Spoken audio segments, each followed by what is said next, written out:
Psalm 107 verse 20 wípé ó rán ọ̀rọ̀ rẹ̀ sì mú wọn ní ara dá, ó sì gbà wọ́n lọ́wọ́ ìparun. Mo gba àdúrà fún ọ ní orúkọ Jésù.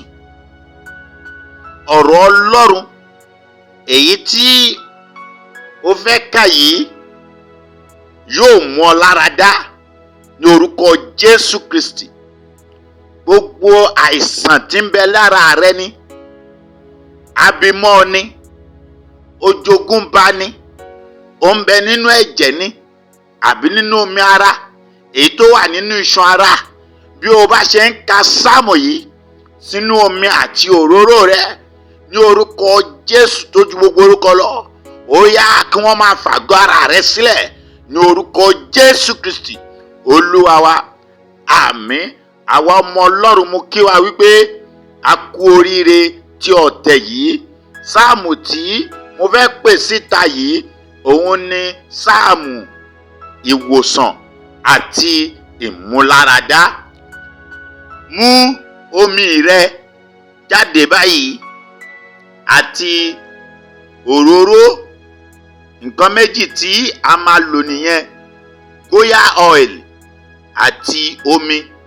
Ó lè jẹ́ bottle water, ó jẹ́ lè jẹ́ sachet water tàbí omi ilé. Ọlọ́run ò níyàn lára o. Èyíkéyìí tí ọwọ́ rẹ bá tó ń bẹ̀ àbí tí agbára rẹ ká. Goya oil yẹn náà ìbá jẹ́ kékeré tí owó rẹ lè ká wípé ó rà á. Wà wá ka àwọn sáàmù yìí sí.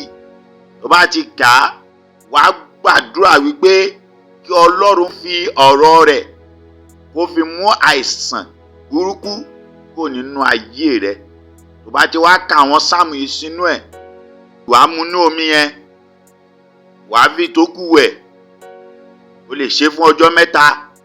Òróró yẹn wà á máa fi para láàárọ̀ àti lálẹ́ pẹ̀lú orúkọ Jésù. Yóò dára fún ọ ní orúkọ Jésù. Àwọn sáàmù náà ni wọ̀nyí. Psalm 56, Psalm 56, Psalm 70, Psalm 70, Psalm 69, Psalm 69, Psalm 6, Psalm 6, Psalm 27, Psalm 27, Psalm 94, Psalm 94. Wá kà wọ́n sínú omi rẹ àti goya oil rẹ. Wá máa mu omi yẹn, o tún lè tún fi wẹ̀ náà. Wá dẹ̀ máa fi goya oil yẹn para. Wá tún máa mu nínú goya oil yẹn náà pẹ̀lú. Mo ní ìgbàgbọ́ wípé ọ̀run ti mú ọ lára dá ní orúkọ Jésù Kristi Olúwa wa. Àmín. Má gbàgbé o, ó lè jẹ́ ìwọ ló kọ́kọ́ rí wò, fi ránṣẹ́ sí ẹlòmíràn náà. Ìwòsàn ṣe pàtàkì ní àgọ́ ara. Bí ènìyàn ò bá náwó tó ní àlàáfíà, ó dájú pé kó fi gbogbo ilé ṣòwò kó má ní àlàáfíà lọ. Ọlọ́run ìpè Joseph Ayọ̀délé Babalola yóò mímì àti rẹ lára dá ní orúkọ Jésù.